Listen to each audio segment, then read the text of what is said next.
გასული კვირის ყველაზე მნიშვნელოვანი საზოგადოებრივი და პოლიტიკური მოვლენები. თამამის შეფასება, განსხვავებული კომენტარი. მოусმინეთ თეონა გეგელიას და მისი სტუმრების სუბიექტურ აზრს გადაცემაში ორშაბათი თეონა გეგელიასთან ერთად. რადიო იმედის პირდაპირ ეთერში.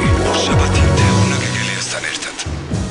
გამარჯობა, თქვენ უსმენთ რადიო იმედს, ტალღაზე 105.9 და გადაცემას ორშაბათი, რომელიც მიმყავს მე თეონა გეგელიას. ყოველი კვირის დასაწყისში პირველ სამუშაო დღეს თქვენ უსმენთ გადაცემის სტუმრების მოსაზრებებს გასული კვირის ყველაზე აქტუალურ პოლიტიკურ და საზოგადოებრივ თემებზე.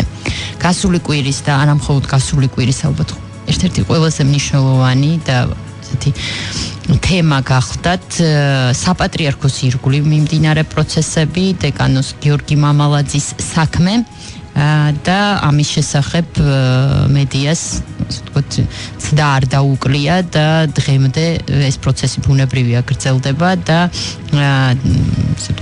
მაყურებლის, მსმენელის ინფორმირება დიდი ინტენსივობით მიმდინარეობს, ამიტომ დღევანდელი ჩემი თემა არ ეხება ამ საკითხს, ჩვენი გადაცემის თემა არის სხვა, მნიშვნელოვანი თემაა ესეც და ამ კვირაში, როგორც ჩანს, კიდევ უფრო აქტუალური გახდება. მოსმენების კანონი და ზოგადად კიბერუსაფრთხოებასთან დაკავშირებული პრობლემები იქნება ჩვენი გადაცემის მთავარი თემა, ხოლო ჩვენი სტუმარია უსაფრთხოების ექსპერტთა კავკასიის აკადემიის დირექტორი და ექსპერტი კიბერუსაფრთხოების საკითხში ლაშა პატარაია. ლაშა, მადლობა გადაცემაში მონაწილეობის. მოგესალმებით, მადლობა რომ მომიწვიეთ.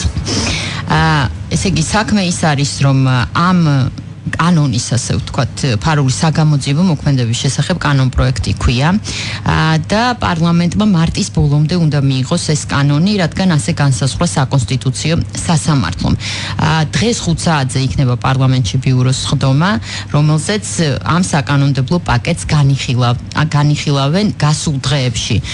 ასე ვთქვათ, ამ კანონ პროექტთან დაკავშირებით პარლამენტში იყო ხმაური და დავა, ანუ რა ფორმით და როგორ უნდა მიიღონ ეს კანონი. მე ვფიქრობ, რომ პოლიტიზებულია ზედმეტად ეს თემა. სინამდვილეში ძალიან დიდი წილი ამ პრობლემის არის ტექნიკური მხარე, მოსმენებთან დაკავშირებით, არა მხოლოდ ზოგადად უსაფრთხოებასთან დაკავშირებით და იმის გამო, რომ ასე ვთქვათ, რიგით მოქალაქეებს არც ევალებათ პრინციპში და არც აქვს ცდომა ამ პრობლემის ტექნიკურ სიღრმეებში, ასე ვთქვათ, ჩავიდნენ, ძალიან იოლად ხდება შემდეგ ამ თემებით სპეკულირება პოლიტიკოსების დონეზე. მე ვფიქრობ, რომ ძალიან სერიოზული ასე ვთქვათ, ტექნიკური პრობლემაა ეს. ანუ თვალთვალის მოსმენების და ასე შემდეგ. პოლიტიკური საკითხს რაც შეეხება, ვფიქრობ, რომ ნების შემთხვევაში, პოლიტიკური ნების შემთხვევაში სახელმწიფოში ასეთი თვალთვალი და დევნა, როგორც წესი, არ ხდება ხოლმე, მაგრამ თუ კი ასეთი ნება არ არსებობს, ყველაზე კარგი კანონის პირობებშიც კი სახელმწიფოს და არა მხოლოდ სახელმწიფოს კერძო პირებს შეუძლიათ ერთმანეთს უთვალთვალონ, უსმინონ და ასე შემდეგ. ასეთია ჩვენი, ასე ვთქვათ, თანამედროვე სამყაროს ბუნება და მე დღეს აუცილებლად მინდა ვილაპარაკოთ ამ პრობლემებზე უფრო ფართო მასშტაბში, რომ ყველა უცხოური ახალი ამბავი, რომელიც ამას ეხება, უпростоრად ძალიან ბევრი ახალი ამბავი ამასთან დაკავშირებით გარეთაც. მე ყოველწუთს ხვდები ინფორმაციას კიბერშეტევების, კიბერ თავდასხმების, ასე ვთქვათ, რუსი ჰაკერების, ამერიკელი ჰაკერების, სნოუდენების, ასანჟების და ანუ ეს პრობლემა არის ერთ-ერთი მთავარი მსოფლიოში. ამიტომ ვფიქრობ, რომ საკითხის სწორად გაგებისთვის საჭირო ალბათ უფრო ფართოდ პრობლემისთვის შეხედვა და დავიწყოთ კონკრეტულად ჩვენი პრობლემით, მოკლედ არასამთავრობო სექტორი და ასე ვთქვათ, საზოგადოების ნაწილი აქვს, ასე ვთქვათ, ეჭვი, რომ ისეთ კანონს ვიღებთ ახლა ჩვენ, რომ სახელმწიფო მოგვისმენს. ანუ გასაღები ვის ექნებაო ამაზეა და ამ მოსმენების.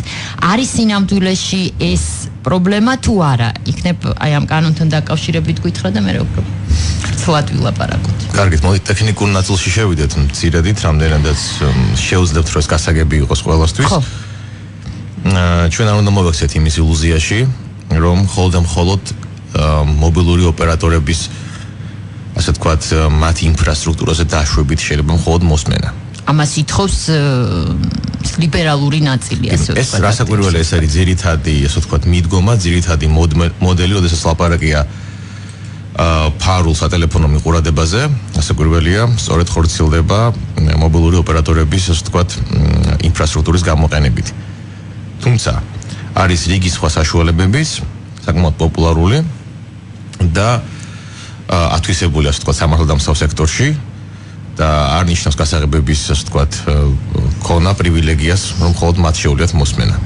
ისევ და ისევ დღევანდელი ტექნოლოგიური ბენეფიტებიდან გამომდინარე არის უამრავი კომუნიკაციის არხი, თუნდაც სატელეფონო კომუნიკაციაზე არსებობს რამოდენიმე შეტევის ვექტორი, საიდანაც შეიძლება მოხდეს გადაჭერა თქვენი საუბრის და ამას გარდა დავამატოთ ამას სოციალური ქსელები, გადაც ჩვენ იგივე ფორმატით არა, თუმცა სატელეფონო ფორმატის ალტერნატივაც გახდა, იმიტომ რომ ჩვენ გვაქვს აგერ Viber-ი, გვაქვს Skype-ი, ასევე Facebook-ს გააჩნია იგივე ფუნქციონალი და საკმაოდ გამოყენებადი და პოპულარულია.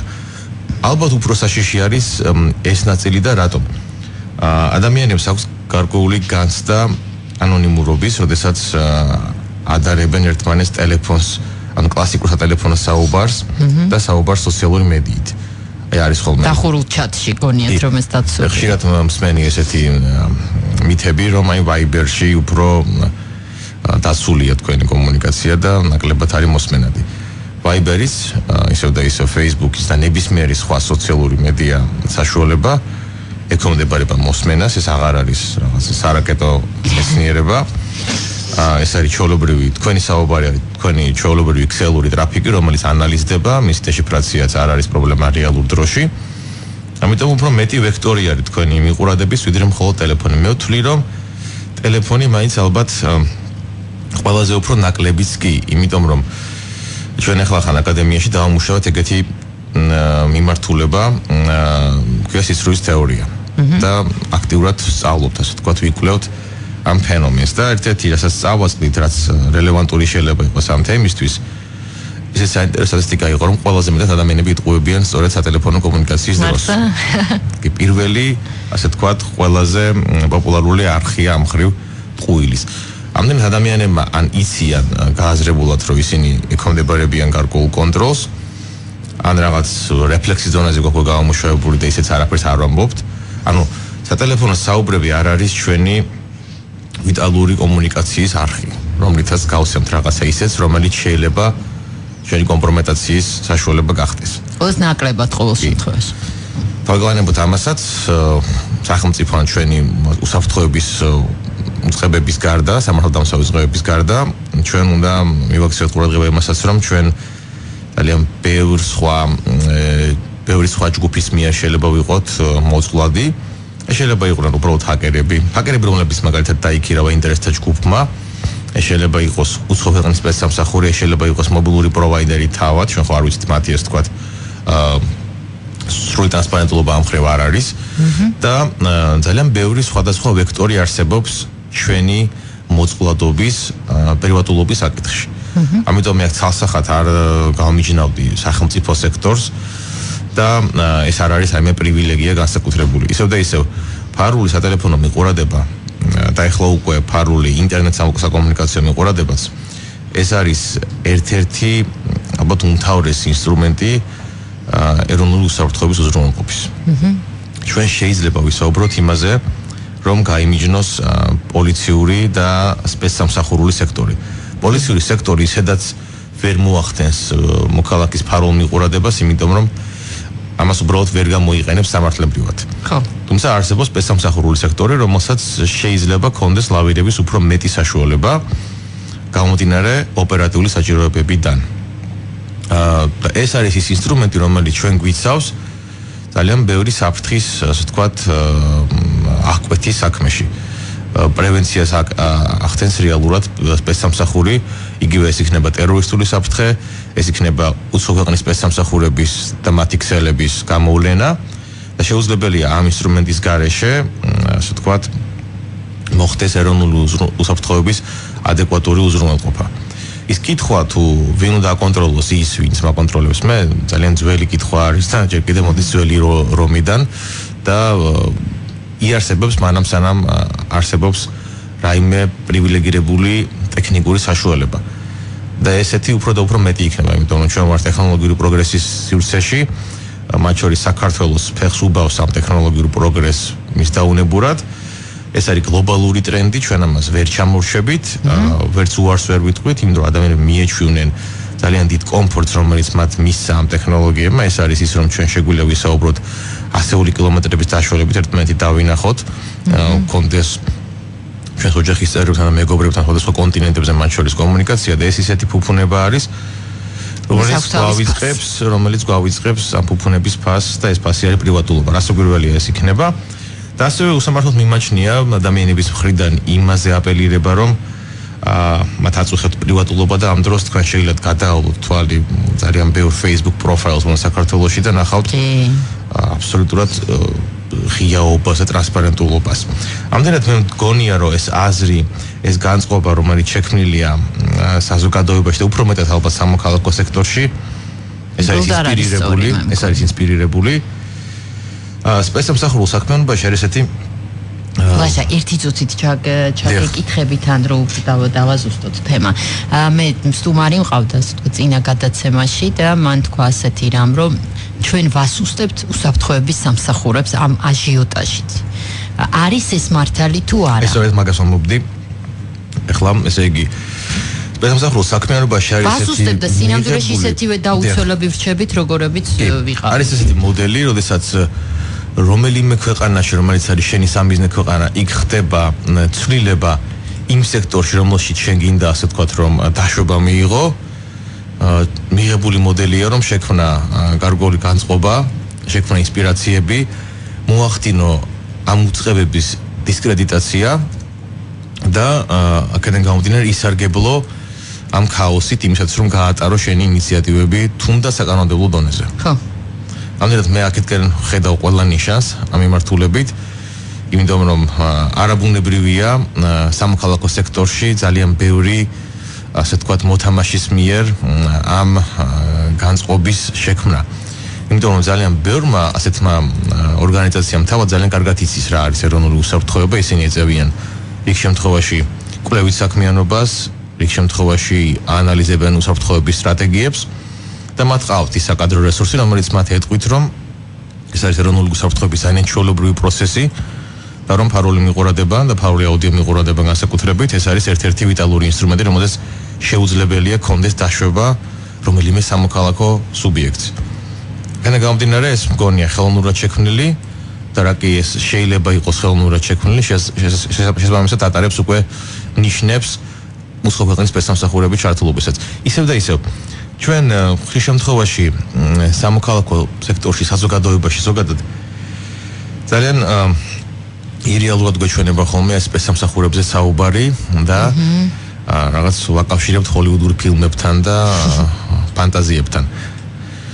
რეალობა შემდეგია, თქვენ იხილეთ სოფლიოში ყველაზე ერთ-ერთი დიდი მოვლენა, რაც შეიძლება ეხებოდეს კიბერუსაფრთხოებას და მათ შორის პრივატულობასაც. თქვენ იხილეთ საარჩევნო კამპანია 2016-ში, რაც ნოემბერში მოხდა ამერიკის შეერთებულ შტატებში. ძალიან მნიშვნელოვანი ამაზე ვცლად ვილაპარაკეთ. ანალოგიის სახით დავავლებ შევიდეთ დეტალებში, რომ დღეს დაცული კიბერსივრცეში აბსოლუტური 100%-იანი გარანტიით არავინ არ არის. თქვენი უსაფრთხოება და უცველია ასეთი განცდა მაქვს. თქვენი უსაფრთხოება ეს არის, ასე ვთქვათ, კომპლექსი სხვადასხვა ზომების ერთობლიობის. მოსაც ჭირდება ცოდნა, დაცვა და გამოყენება. ეს შემთხვევაში ინვესტიციაც. ეხლა არის რეკლამა, მე მგონი, ხო, ჩვენს ეთერში თუ ჯერ ადრეა, კარგი. მაშინ რომ მოვრჩეთ, ასე ვთქვათ, ქართულ თემას, ბუნებრივია, რომ სახელმწიფო სჭირდება ხოლმე ასეთ დროს გარკვეული ტიპის მონიტორინგი, კონტროლი და ასე შემდეგ. შენი აზრით, ანუ სამოქალაქო სექტორის და იმ ჯგუფების აქტივობა რაში უნდა გამოიხატებოდეს? ანუ რა პოზიტიურად რა შეუძლია გააკეთოს ამ ჯგუფმა? ეხლა მე მაგალითად ასეთი ცოტა ფილოსოფიური მოსაზრებაც მოვისმინე, მაგრამ მე მგონი არ არის ფილოსოფიური, ძალიან ისეთი რეალისტური, რომ ზოგადად უსაფრთხოების თემები და ადამიანის უფლებები არის კონფლიქტური რამ. ანუ ერთი მეორესთან მშვიდად ვერ თანაარსებობს.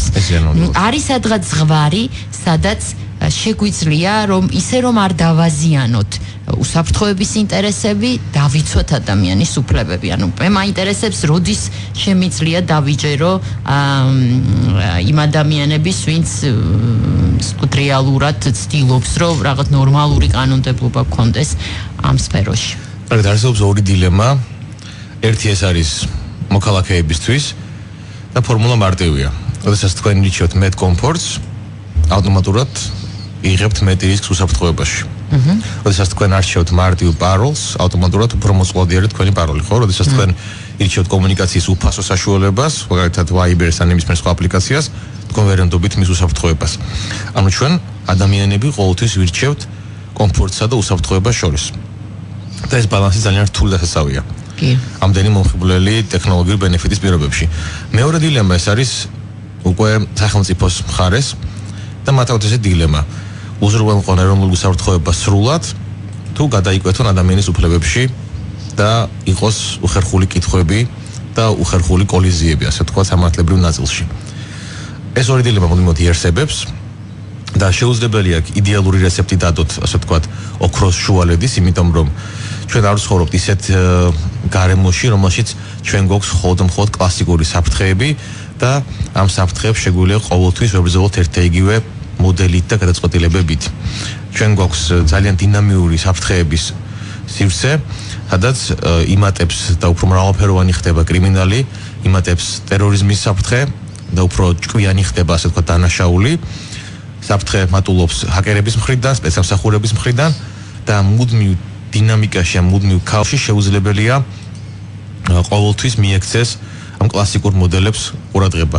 ოპერატიული საქმიანობა ნიშნავს იმას, რომ ეს არის ოპერატიული, ეს არის სწრაფი, ეს არის გამომდინარე გარკვეული გადაუდებელი აუცილებლობიდან და რიგ შემთხვევაში შეიძლება რასაკვირველია ეს გადაიკვეთოს ადამიანის უფლებებთან. ნებისმიერ ადამიანი, რომელიც ჩახედულია ეროვნული უსაფრთხოების საკითხებში, ეს კარგად იცის, უბრალოდ რასაკვირველია ეს არ არის, ასე ვთქვათ, მთლად მისაღები საზოგადოებისთვის.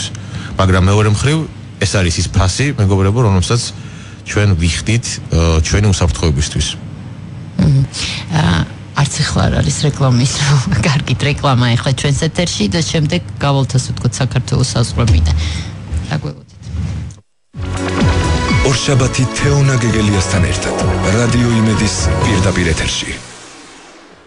ჩვენ დავბრუნდით პირდაპირ ეთერში, ჩვენი გადაცემის თემა არის მოსმენების კანონი და კიბერუსაფრთხოება და ჩვენი სტუმარი არის ექსპერტი კიბერუსაფრთხოების საკითხებში ლაშა პატარაია.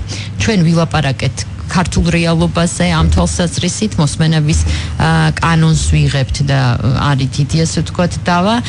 ეხლა მინდა ვილაპარაკოთ უფრო ფართო კონტექსტში, რადგან ეს არის პრობლემა თვალთვალის, დევნის, უსაფრთხოების და პლუს ადამიანის უფლებების დაცვის, რომელიც აწუხებს მთელ მსოფლიოს.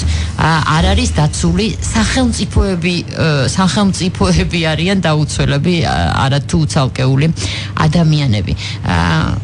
ლაშა, თქვენი აკადემია მუშაობს, ვიცი მე ამ საკითხებზე ძალიან აქტიურად და გააქვთ ასე ვთქვათ გარკვეული კურკულევის შედეგებით და ნამუშევარი ამ ხრივ. ჯერ ამაზე მინდა მითხრა, ანუ რა მიმართულებით რა შედეგებზია ლაპარაკი და მეორეც ძალიან დიდი გამოწვევებია, ხო? ან უზარმაზარი ისეთი ძლიერი სახელმწიფო არის და დაუცველი ამ ხრივ როგორც არის შეერთებული შტატები. და ლაპარაკია სულ რაღაც რუს თავდამსხმელიზე. მე ვგრძნობ, რომ ეს არის პოლიტიკური დაპირისპირების თემა, არა იმიტომ რომ რუსი ჰაკერი ასე ვთქვათ კარგია, არამედ იმიტომ რომ არსებობენ ამერიკელი ჰაკერები, ლატვიელი ჰაკერები, ბრიტანელი ჰაკერები ალბათ. მაგრამ ნუ ფაქტია რომ ეს არის პრობლემა. ეხლა ვინ ვის ადანაშაულებს ეს პოლიტიკის თემა. აი რა არსებობს თუ რა გამოსავალი შენი თვალთახედვით, იმიტომ რომ მე ვგრძნობ, რომ აი პროცესი ისეთი მიშვებულია, რომ ვერც ასწრებენ, ასე ვთქვათ, ადამიანები რაღაც რეცეპტების მოფიქრებას იმისთვის, რომ ეს ჩაიგეტოს. გისმენ აბა? კარგი, ჯერ რაც შეეხება ჩვენ შედეგებს, ჩვენ აქტიურად მუშაობთ როგორც საგანმანათლებლო კუთხით, ასევე კვლევითი მიმართულებით, იმიტომ რომ ეს გვეხმარება ყოველთვის ფორმაში ვიყოთ როგორც ტრენერები. იმიტომ რომ კიბერუსაფრთხოება უნდა ასწავლო თანამედროვე უახლესი кейსების გათვალისწინებით. ერთ-ერთი кейსი და ყველაზე მნიშვნელოვანი და რეზონანსური სამავდროულად, რომელიც ამ სფეროში მოხდარა, ეს გახლავთ ეგრეთ წოდებული ეს საარჩევნო კამპანიის გატეხვა Hacking the US Elections, არსებობს ეგეთი რეპორტი, რომელიც ერთ-ერთი პირველები ვიყავით ჩვენ, ვინც ზოგადად საერთაშორისო მასშტაბით სამოქალაქო პოზიციიდან ეს შეისწავლა, იმიტომ რომ მიუხედავად იმისა, რომ ამ ხელა რეზონანსული ივენთია, მოვლენა მოხდა ესეთი სკანდალური მოვლენა კიბერუსაფრთხოების სფეროში და მოდროულად სოფლიო პოლიტიკაში. ამის და მიუხედავად სოფლიოში არსებობდა მხოლოდ ორადორი დოკუმენტი, როგორც წყარო ამ მოვლენების ანალიზის. ეს გახლავთ ერთი ამერიკის CERT-ის რეპორტი და მეორე ამერიკის დაზვერვის დირექტორატის სპეციალური რეპორტი, DNI-ის რეპორტი ამ კამპანიის შესახებ. სადაც გამოიკვეთა, რომ რეალურად ფაქტობრივი მტკიცებულება იმისა, რომ ეს იყო საერთოდ ჰაკინგი, ეს იყო კიბერ შეტევა მთლიანობაში, ან ის, რომ ამის უკან იყო რუსული სპეცსამსახურები, არ არსებობს.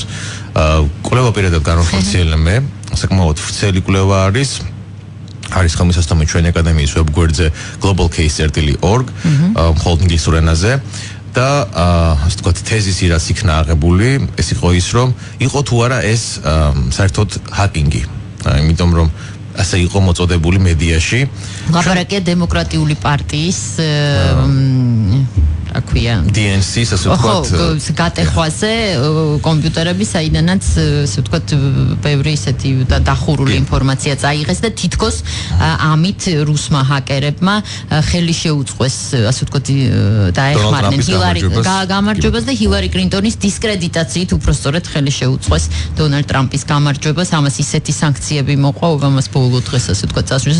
უბრალოდ ძალიან რეზონანსული თემა იყო და ეს თუ ასე არ იყო, ეს საინტერესოა. მოკლედ გავაკეთებ ასე ვთქვათ ეპილოგს იმ ძირითადი თემას, რაც შევილაპარაკეთ და გადავალ უფრო ასე ვთქვათ კიდევ ერთ მნიშვნელოვან თემაზე. ესე იგი ეროვნული უსაფრთხოების კუთხით ისევ და ისევ ეს არის ნათელი მაგალითი იმისა, რომ დასული არავინ არ არის, მათ შორის ყველაზე განვითარებული სახელმწიფოების ყველაზე ესეთი ავტორიტეტული ფიგურებიც კი, რომლებსაც მრავალმილიარდიანი ინვესტიცია გააჩნიათ უსაფრთხოებაში და რთულია დაეწიო ამგვარ უსაფრთხოებას და ეს მოსმენების თემაც იქნება სატელეფონო აუდიოფარული მიყურადება თუ კომპიუტერული მიყურადება, მით უმეტესობას ტრენდული და პოპულარულია. ეს ყველაფერი, ასე ვთქვათ, ამას არ გააჩნია გეოლოკაცია. არ აქვს მნიშვნელობა შენ საქართველოში ცხოვრობ, ესტონეთში, ამერიკაში თუ რუსეთში. ყველგან შენ ხარ ნაწილი გლობალური ქსელის, ყველა იყენებს იმ აპლიკაციებს, იმ სერვისებს, რომლებიც ასე ვთქვათ მათი ლოკაცია არის. ყველა თანასწორია. სხვადასხვა ღრუბლებში არის მათი ლოკაცია და ზუსტად ვერავინ ვერ განსაზღვრავს სად გადის ეს ინფორმაცია.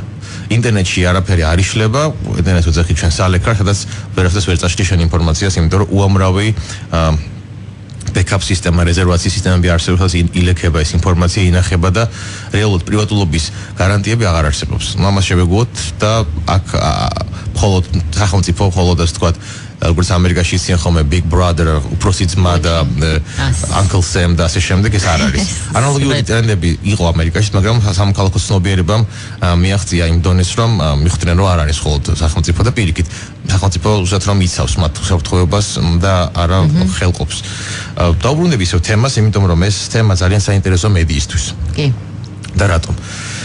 როგორც ასე ვთქვათ 9/11-ის მოვლენები იყო წყალგამყოფი ტერორისტთა ბრძოლის სფეროში, ანალოგიურად 2019-ის საარჩევნო კამპანია ნოემბრის პერიოდი განსაკუთრებით იქნება წყალგამყოფი როგორც ასე ვთქვათ ეროვნული უსაფრთხოების სფეროში მოღვაწე ადამიანებიც ასევე მედიისთვის, იმიტომ რომ ჩვენ რასაც დღეს ვხედავთ, ეს არის სრულიად ახალი ტრენდი, ეს არის სრულიად ახალი შესაძლებლობების გააზრება და აღმოჩენა.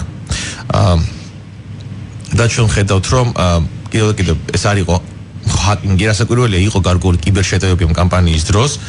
რთულია დღეს ეს ლაპარაკია სახელმწიფო ხელშეწყობის კიბერდანაშაულზე, state sponsored cybercrime, რასაც ქვია. მან ხელი დაადო რომელიმე სუბიექტს კონკრეტულად, იმიტომ რომ ჰაკერები რომლებიც მუშაობენ ამ თემაზე, რომლებიც ასრულებენ სახელმწიფოს დაკვეთას მნიშვნელობა არ აქვს, ეს იქნება ჩინეთი, რუსეთი, ირანი, ამერიკა. ეს ჰაკერები ქმნიან ურთულეს პროგრამულ უზრუნველყოფას, რომელიც საბოლოო ჯამში როგორც მავნე კოდი ვრცელდება და ახდენს თქვენს ფარულ მიყურადებას, ხო?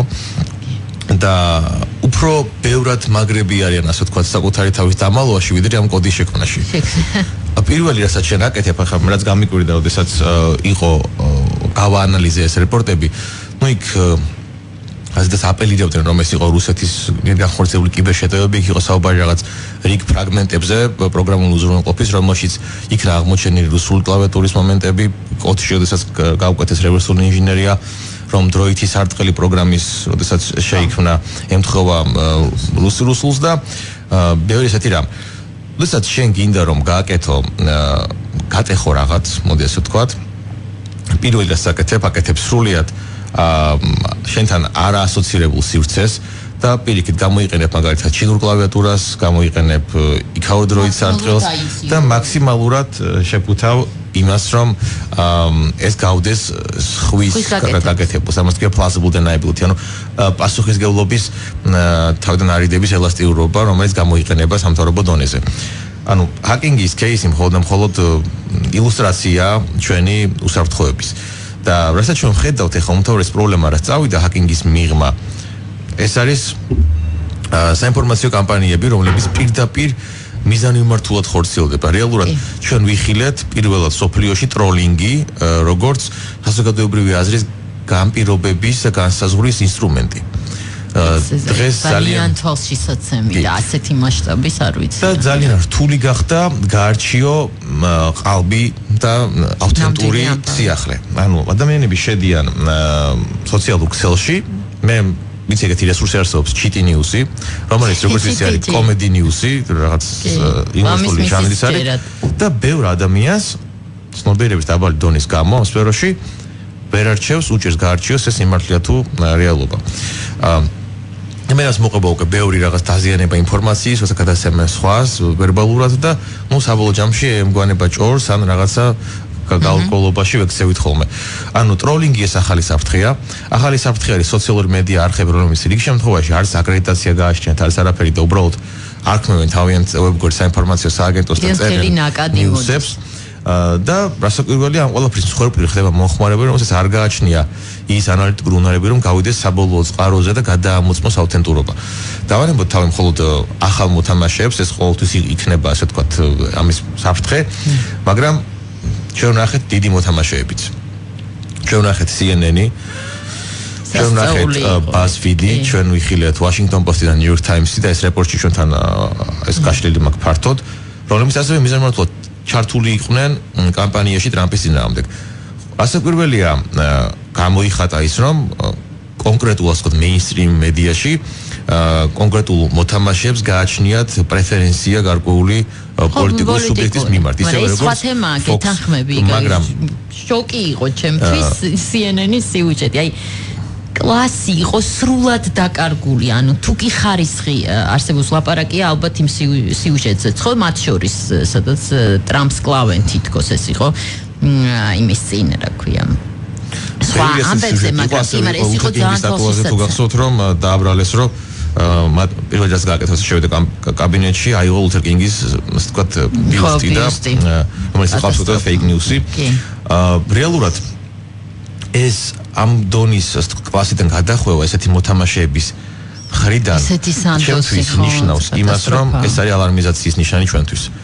ანუ დღეს იმდენად დიდი დაპირისპირება არის ამერიკაში თვითონ შიგნით, რომ რუსეთი მათთვის ალბათ ყველაზე ნაკლები პრობლემა არის ახლა, იმიტომ რომ იქ არის შეიძლება ის იყოს დემოკრატები, შეიძლება ის იყოს კიდე რაიმე სხვა ინტერესთა ჯგუფი, კორპორაციული, ასე ვთქვათ, ეგრეთ წოდებული ჩრდილის მთავრობიდან, მაგრამ ფაქტია, რომ მიდის ომი, მიდის ინფორმაციული ომი, სადაც მათ შორის ჩართულია კიბერარსენალი და ეს კამპანია არის ძალიან ბინძური და შეიძლება მართლაც გაყოს ერთ-ერთი უმსხვილესი ქვეყანა და დემოკრატიის თქო მაგალითი, იმიტომ რომ პრაქტიკულად ეხლა ყველა შეტევა მიდის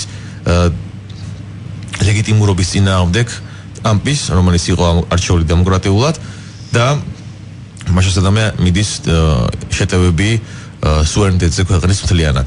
ამიტომ ამ სფეროში შეიძლება გავითვალისწინოთ, რომ ყველაზე განვითარებულ ქვეყნებსაც კი უჭირთ გამკლავება დიდი განსაცდელია მათთვის კი, იმიტომ რომ ჩემთვის მართლა ძალიან ისეთი გაზეთია New York Times-ი, ანუ ერთ-ერთი ყველაზე სანდომ 7 და Washington Post-იც კი არა, იმიტომ რომ თან შეიძლება ჩემი შეხედულებების გამო უფრო მე კონსერვატიულება და არა New York Times-აც კი ისეთი რაღაცები დემართა ამ ბოლო კამპანიების პერიოდში რომ New York Times-თან ბოდიში გამოვიდა გამოქვეყნეს წერილი რომ ჩვენი ასე ვთქვათ გაცხადებული ციფრები და რეიტინგები ძალიან ასთა რეალობას ორის გამოც ერთგვარი ბოდიშის მოიხადეს თუმცა ეხლა ამბობენ რომ ბოდიში არ იყო ეს ხო ნუ მოკლედ ურთულესი თემებია ურთულესი და თავარია ჩვენ რას მივიღებთ აქედან საშინაო დავალებად ხო როდესაც ესეთ რეცეპტს ხედავ რომელიც უკვე განხორციელდა ეს არის შენი სპეცსამსახურის ეს უნდა იყოს მოდელი რომელსაც აიღებ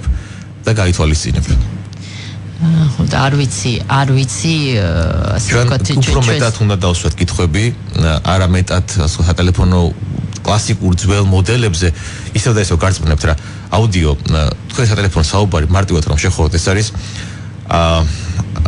რადიო სიგნალია ხო დაშიფრული GSM ფორმატის ხარისხოვანი ხო ბაშა როგორც ხვდები ანუ მე რომ ჩამოგეთხოვთ აი წარმოგიდგენთ სულ რაღაც $450 ბიუჯეტით ხო საშუალო დონის ჰაკერს შეუძლია თქვენი მოსმენა მიუხედავად ყველაფრის ეს არის სპეციალური რამდენიმე მოწყობილობა რადიო მოწყობილობები რომლებიც აკეთებს ძალიან მარტივ რაღაცას ტელეფონის პრინციპი რა არის ხო თქვენ გადიხართ და საუბრობთ ტელეფონი ავტომატურად ეძებს ასე ვთქვათ უახლოეს სატელეფონო სადგურს და ამ სადგურთან ამყარებს კავშირს. ხო. პრინციპი რა იქნება, მე ანალოგიური მოწყობილობებით შეიძლება დავდგე მანქანით თქვენ სახლთან და მოვიქნები თქვენი უახლოესი სადგური. უფრო ძლიერი სიგნალით. შესაბამისად თქვენი კომუნიკაცია გავა ჩემი სატელეფონო ანძის მეშვეობით. ანუ მე შემეძლება ყველანაირი манипуляცია თქვენი როგორც მოსმენა, SMS-ების გადაჭერა, ასევე მოგატყუოთ რომ სხვადასხვა ნომრით აგირეკოთ და ძალიან ბევრი საინტერესო სახალისო манипуляციები გეთება. ამიტომ ამ სფეროში გარწმუნებთ რომ დასვა შეუძლებელია. მე მგონი ანუ ცოდნის დონეზე გვაქვს სერიოზული პრობლემები. შტატებში კი ახლა ეს ლაპარაკი სატელეფონო მოსმენებზე თუ არის ხომ ძალიან იშვიათად არის ლაპარაკი ამაზე. როგორც ეგეთი კლასიკურ აუდიო საუბრებზე აღარ არის ლაპარაკი, აქ ლაპარაკია იმაზე რომ თქვენ რომ ყიდულობთ smartphones. ხო. ნებისმიერი Android-ი იქნება ეს ნებისმიერი სხვა, ну, რიგი განსხვავებები არის ასე პირველია. სადღაც დაახლოებით 12 საათში თქვენ გაინფიცირებული ხართ. ინფიცირებული ხართ malware-ით. ან რიგ შემთხვევაში თავად ტელეფონის მწარმოებელი ჩვენ ვიცით რომ ცნობილი ფაქტია რომ ჩინეთი ჩართულია სახელმწიფო კორპორაციულ შპიონაჟში. კი. ეკონომიკური შპიონაჟის გახდა ერთ-ერთი მოწინავე სახელმწიფო, ხო? ეს მათი ძირითადი საქმიანობა, მათი ტელეფონები შესაბამისად ეჭვის ქვეშ არის ის რომ ასე ვთქვათ ქარხნიდან მე უკვე ატარებს გარკვეულ უკანა კარებს, მოდი მარტივად რომ ვთქვათ გასაგებად მოხმარებლისთვის და განსხვავება რაშია? ტელეფონს ხელოვნური ინტელექტის დღევანდელი მიღწევების საშუალებით აქვს ფუნქცია, რომ თავად აგაკვირდეთ თქვენ. ანუ ყოველგვარი ადამიანური რესურსის ჩართულობით. ის სწავლობს თქვენს ამასკა behavioral analysis, ანუ ქცევით პატერნებს, უყურებს თქვენს მიმოწერას, საკვანძო სიტყვებს და თუ ჩავხვით მე მნიშვნელოვნად, მე უკვე ჩაგრთავენ ასე ვთქვათ უშუალოდ კონკრეტულ სამსახურზე, ხო? ეს ხდება ძირითადად განვითარებულ ქვეყნებში. ჩვენთანაც არის გარკვეული საშუალებები, რასაც პირველია, მაგრამ ჩვენ ყურადღება უნდა გავამახვილოთ იმ ახალ ტექნოლოგიურ ბენეფიტებზე, რომლებშიც უკვე ჩვენსაც აღარ არის აქ ლაპარაკია ბავშვებზე, ახალ თაობაზე, რომელიც მოდის და უამრავი საფრთხის წინაშე დგანა. ძალიან ხშირია შემთხვევა პედოფილიის მაგალითად სწორედ ამ არხების კომპრომეტაციის გამო. Fake პროფაილების შექმნა დაკავშირება ბავშვებთან ამ fake პროფაილებით. რაღაც ის ამოუწურავი საფრთხეა ესეთი. ასევე კორპორაციულ სექტორში საქართველოში უამრავი კომპანია დაზარალდა უკვე ჰაკერული შეტევის გამო, უბრალოდ რეპუტაციული მიზეზების გამო ისინი არ ამხელენ ამას და მხოლოდ როდესაც მოგმართავენ უსაფრთხოების კონსულტანტებს შესაბამის კონფიდენციალობის ხელშეკრულების გათვალისწინებით მხოლოდ მათთან ხდება ამის გამხელა. ძალიან ბევრი შეტევა არის. ამავდროულად ისევ და ისევ ჩვენ არ ვართ დაცული არც სამთავრობო დონეზე, ეს ლაპარაკია რომ უმსხვილეს საარჩევნო კამპანიაში ყველაზე დაცული ქვეყნის ამ სფეროში, რომელიც მიჩნეული იყო ასე, მოხდა შეღწევა. აქედან გამომდინარე, ჩვენ გავამახვილოთ ყურადღება კიბერუსაფრთხოებაზე უფრო მეტად ვიდრე ოდესმე. იმიტომ რომ დღევანდელი რეალობის გათვალისწინებით ვერც ერთი მსხვილი კრიმინალური აქტივობა, ვერც ერთი ტერორისტული ორგანიზაცია და ვერც ერთი ომი, ასე ვთქვათ, ყველაზე კომპლექსური რამ რაც შეიძლება იყო, ვერ შედგება კიბერ ელემენტის გარეშე. ადამიანებს შედებათ ინფორმაცია, რიგ შემთხვევაში манипуляციები და ეს არის საუკეთესო ფორმატი ამის შესაძლებლად კიბერსივრცე. ჩვენ დრო თითქმის აღარ გვაქვს, უბრალოდ ერთი რამ მინდა ვთქვა, მე მრჩება შთაბეჭდილება, რომ საზოგადოებაში ამაზე მეტი დისკუსია უნდა იყოს. ეს არის ალბათ ამ ეტაპზე ყველაზე კარგი რეცეპტი, ხომ? რომ ცოდნა და ცნობიერება ამ თვალსაზრისით ამაღლდეს. იმიტომ რომ სხვა შემთხვევაში მუდმივად იქნება ესე აი ტელეფონზე მოგვისმენენ. მართლა რაღაც არქაულად სექტორ მოგგან გითხებ და და მათი ბალი სწორედ ეს არის, მე ესე ვფიქრობ. ხო, ეს არის. რომ ამაღლონ ამ თვალსაზრისით სამოქალაქო ცნობიერების ამაღლება ვიდრე სამართალდამცავი უწყებების დისკრედიტაცია და ეროვნული უსაფრთხოების შესუსტება. და გასაღებზე ჩხუბი. ძალიან დიდი მადლობა ლაშა პატარაია, კიბერუსაფრთხოების ექსპერტი და უსაფრთხოების ექსპერტთა კავკასიის აკადემიის დირექტორი იყო. ჩვენი სტუმარი, ჩვენ ვილაპარაკებთ ამ თემაზე დაუსრულებლად. რადგან მე ვთვლი, რომ ეს არის აი ერთ-ერთი ყველაზე მწვავე პრობლემა და პრობლემაა ის, რომ ჩვენ ამის შესახებ ჩვენთან ძალიან ცოტა მიცის. მე გემშვიდობებით მომავალ ორშაბათამდე ლაშას მადლობა. მადლობა. გასული კვირის ყველაზე მნიშვნელოვანი საზოგადოებრივი და პოლიტიკური მოვლენები. თამამის შეფასება, განსხვავებული კომენტარი. მოусმინეთ თეონა გეგელიას და მისი სტუმრების სუბიექტურ აზრს გადაცემაში ორშაბათი თეონა გეგელიასთან ერთად. რადიო იმედის პირდაპირ ეთერში. ორშაბათი